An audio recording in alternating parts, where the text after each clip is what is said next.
Hey you guys, it's Peter, and welcome to my channel, Peterisms, where I tell stories of my life and just little things that I've learned as I've grown into the person that I am today. And I have had such a long day today. I went over to my cousin's house and we filmed a very long video. It was like almost 55 minutes. It was like 54 minutes and 58 seconds or something.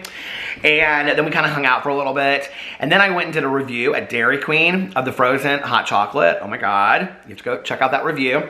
Then I came home and I filmed a drama video, and now I'm filming my Peterisms video, and then I'm going to relax for a little bit before I have my literature group tonight with all of my, I have one friend.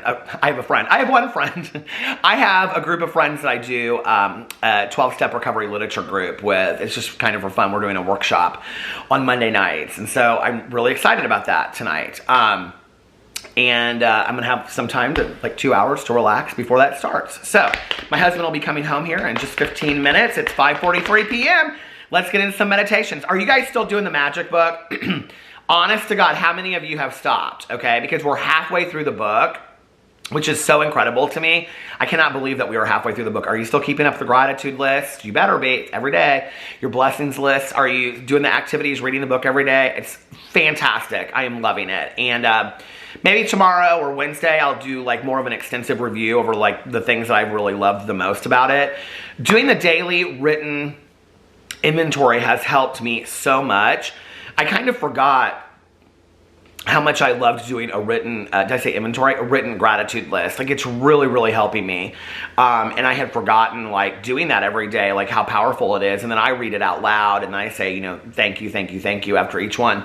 And it's just so incredibly powerful, isn't it? I love it. So, all right, let's get into today's meditation. Let's see, I'm going to pick the Soul's Companion because that one just kind of stood out to me. Let's see. November 23rd, let's see what it's about first before I definitely pick this book. Time, says. Okay, time. November 23rd, time. I recognize that there are two concepts of time. There is earth time, by which I structure my day and by which society operates, that is tied to three dimensions of space, time, and circumstance. And there is timeless time, or that state beyond time of simple beingness. Though I operate by earth time, I need not get stuck there. I always have access to another level of time through the quiet and stillness within me. Each day I will allow myself to be with timeless time. I will spend time in eternity. Physicists themselves are not consistent in how they employ these concepts. They may use one set of definitions in the laboratory, but lapse back into the ideas of common sense when they leave the job. In spite of these uncertainties, I will refer to two types of time. One, the time of common sense, linear, flowing, external time, the time of progress, development, and history. And two, the time that is alluded to in modern physics, non-flowing, non-linear time, the time of eternity, the time in which things do not happen, but simply are. Larry Dawsey, MD. So this is one of those meditations that when I read it, I'm like, next. Because I don't get a whole lot out of it. And I'm just going to be completely honest with you. And I was going to actually stop reading it and then start the video over. But I thought, no, I'm going to show them what I do. But I always try to get something out of it, right? And I have to just tell you, like, whenever I'm reading a meditation, I kind of go to where, like, in my head that takes me. You know, I feel like in my life, I make a list every single day of like my structured things I have to get done. And that's kind of my list of like linear time, so to speak, right? Like, want to do this at 12 o'clock, 2 o'clock, 4 o'clock, 8 o'clock, right? And I think that's sometimes why so much I love, like, at the end of the day when I finish my vlog and put everything away and then I just drive around and listen to my audiobook. Like, for me, that is like eternal time. You know what I mean? Like, there's just no time limit. I just love it, right? But one of the things that I have started to really, really like is that at the end of the day, like, I'll do some gratitude work sitting at my table over there, and I've been lighting a candle, and I'll take a nap, and then I'll get up late. Y'all know, if you watch my vlogs, I get up at like 2 to 3 o'clock in the morning. I'll get up and at like 2 o'clock in the morning, like, I'll reread like the chapter that we, you know, read in the Magic Book by Rhonda Byrne for that day, and then I will, like, you know, do some more gratitude things on it, or kind of like, you know, go back over and do the activities that we did that day. And I sit there for just like 20 or 30 minutes, and it's so peaceful and so serene. You know, I can hear the fan upstairs, the dogs and Alex are asleep, and I usually come down and take them out first, so it kind of like wakes me up a little bit. And then I sit there and I light a candle, and last night I lit this candle that I got at Target. It was like, it's over there, so I'm not gonna go get it, but it was like this peppermint vanilla candle or something. It was so sweet smelling. And I just felt so homey and just kind of like, there was no time in that moment. You know, I didn't care if it was 4 o'clock or 2 o'clock or whatever. I just was like living. And I think that that's the art of what he's talking about, of just being, where it says down here, the time in which things do not happen but simply are. You know, it's like so many like self-help, motivational, inspirational books out there talk about the art of just being. And I really struggle with that. I struggle with just being, you know? And so going into 2021, that's going to be something that I'm going to really practice. This year, I have really worked hard on it. It's been, you know, like watching a lot of like Netflix shows and just like, okay, well, I'll watch the next one or the next one or the next one. Has been really helpful to me, and not feeling like I have to follow this structure, you know. And if I get up and I want to make 5 videos, I make 5 videos. And if I get up and I'm not feeling it that day, then not doing it that day, you know, and not beating myself up so hard, because I'm such a like perfectionist driven person that if I have a list of things I want to get done and I don't get them done, then I'm kind of like, oh, I wasted my day, you know, I wasted my time. Well, no, I didn't. You know, like today I drove around and I was just listening to, you know, like music in my car, and I just was listening to some Shakira and Rufus Du Sol and Christmas music, and it just was so nice. It was so just nice to drive around and kind of dance in my car and just be for a second.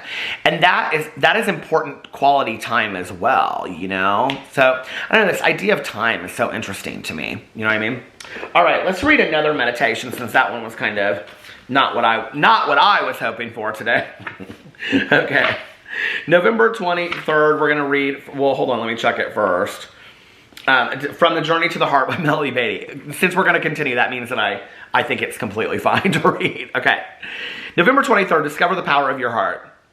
Much of the journey has held lessons about power. Many of us have experienced, okay. November 23rd, discover the power of your heart. Much of the journey has held lessons about power.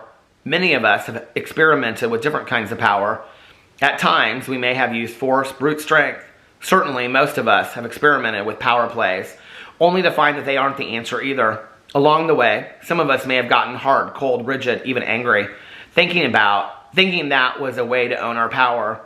Often, these attempts don't signal power, they signal fear. True, for many of us, learning to experience, express, and release our anger has been an important milestone on our path to power. But the power we're seeking is different from force, coldness, hardness, or power plays. We aren't learning to flex our muscles that way. Open to a new kind of power, the power of the heart. Clarity, compassion, I love this. Clarity, compassion, gentleness, love, understanding, comfort, forgiveness, faith. Security with acceptance of ourselves and all of our emotions, trust, commitment to loving ourselves and to an open heart. That's the power we're seeking. That's true power, power that lasts, power that creates the life and love we want. In those situations that call for power, we can trust that brute strength, coldness, or rage won't get us what we want. Relax, stop flexing your muscles. Instead, open your heart. Let power come gently. Let a new strength flow through you. Defend yourself when necessary, but avoid any actions that take you away from peace and joy. Amen. Whatever your situation, relax your body, relax your mind, and trust your soul. Your heart will lead the way, not just to love, but also to power. Let it come gently. Let it come freely. Then the power you receive will be true. I love this meditation so much, you guys. You know, I was somebody that was so ruled by anger and rage back in the day. And I really think, like, you know, somebody said something about me. I mean, this is like even years ago, 20, 30 years ago, right? And I'd be like, oh, let me tell you something about yourself, you know? And I thought that, like, being a bad ASS was kind of like I'm powerful, right? And this is why it's always interesting to me when, like, I see people, you know, in like social media or like the public forum, you know, that are like, oh, I'm such a bad, you know, like they always want to prove to you like how powerful and bad they are. Like, you know, don't come for me and all this kind of stuff. And I'm like, that's fear. I spot it, you know, and you spot it when you got it. And I mean, I had that back in the day.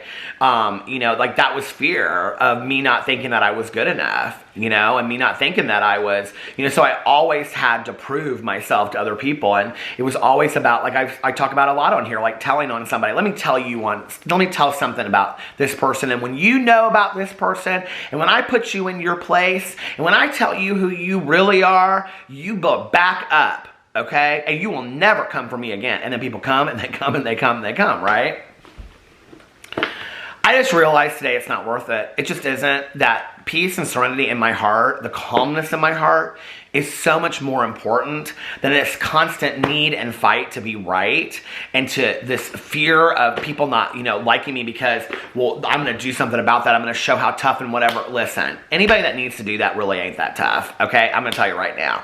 The strongest, toughest people that I have met in my entire life are people that know how to hold their damn tongue and restraint of pen and tongue, okay? They do not say things that don't need to be said because they have learned that it bites them in the ass. Those are the strong people out there. Those are the people that are filled with peace and serenity. And at the end of the day, does it really matter that much to me how right somebody thinks I am? Or they're like, you get them, yeah, you go. Like, that might feel good in the moment, but I get so heated and so enraged and angry that there is an emotional roller coaster that comes along with that takes away my peace and serenity. It is not worth it to me today. It just isn't. I don't need to be that right. I don't need, you know what I'm talking, and I'm not talking about real serious stuff. But I will tell you the thing that's helped me the most is I have anger, and I have a right to have anger. And there's a thing called justifiable anger, right? And I have a right to get angry and defensive in certain situations, and I will continue to do that in my life. But I have skill set for that today. I have tools. I can pick up the phone and I can call my sponsor and say, you need to talk me through this because I just saw so-and-so out on the street and I'm about to go off, right? And she'll say, no, you're not. You're going to sit there in your car, you're going to shut your mouth, and we're going to talk about this, And this is an opportunity for spiritual growth. Are you going to accept it or not? And I'm like, well, I want to tell her off, but I guess I can't. You know what I mean? Like, if I really want to be peaceful and serene. And I say that, and I work through it with my sponsor. And you could do that with an accountability partner. You could do that with a journal. You could do that with your counselor or therapist or whatever. But I don't, at the end of the day, I don't want to be filled with anger and rage. I don't. And resentment is unfulfilled expectations. I don't want to feel that way. Because I'm the one that suffers, see? I'm the one that suffers, and then I get mad at myself because I allowed myself to go there. It's not worth it to me today. I want to be peaceful and serene. I want to be happy. I don't want to be filled with all of that negativity and toxicity. It's not worth it. It's just totally not worth it to me. It's such a great meditation. Anyway, how are you guys doing today? Let me know in the comment section below. I love you guys, and I'll see you tomorrow. Bye.